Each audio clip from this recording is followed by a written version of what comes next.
पाकिस्तान तहरीक-ए-इंसाफ के चेयरमैन और साबिक वज़ीर-ए-आज़म इमरान खान को नैब ने अल-कादिर यूनिवर्सिटी ट्रस्ट के केस में गिरफ्तार किया है।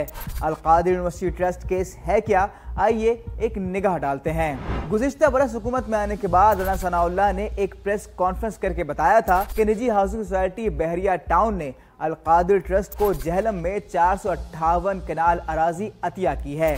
इस ट्रस्ट के इब्तदाई तौर पर ट्रस्टियों में इमरान खान, उनकी अहलिया बुशरा बीबी, जुल्फी बुखारी और बाबर अवान शामिल थे। ताहम बाद में ये दोनों रहनुमा ट्रस्टी होने से अलहदा हो गए थे।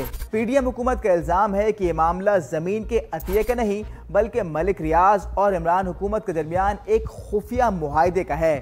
बरतानिया की नेशनल क्राइम एजेंसी ने एक तस्वीर के तहत मलिक रियाज से मिलने वाली 19 करोड़ पाउंड जो लगभग 60 अरब रुपए बनती है वो रकम रियासत पाकिस्तान को मुंतकिल किए, लेकिन इमरान हुकूमत ने उस रकम को खजाने में जमा करवाने के बजाय काबीना से मंजूरी के बाद मलिक रियाज के ज़िम्मे वाजिबुल अदा रकम जो कि बहरिया टाउन कराची की मद में 460 अरब रुपए थी उसमें एडजस्ट कर दिया। और इस एडजस्टमेंट के एवज मार्च 2021 में अल-कादिर यूनिवर्सिटी ट्रस्ट को जहलम के इलाके सुहावा में 458 कनाल अराजी अतिया की गई।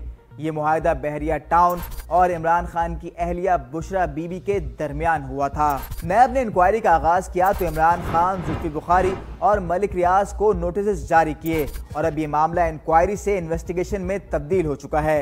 नैब कानून के मुताबिक जब मामला इन्वेस्टिगेशन के मरहले में दाखिल हो जाए तो किसी भी मुल्जिम को बराह रास्त तफ्तीश के लिए गिरफ्तार भी किया जा सकता है। नैब शहजाद अकबर और दीगर के खिलाफ इख्तियारात के गलत इस्तेमाल से रकम की गैर कानूनी एडजस्टमेंट का केस भी देख रहा है।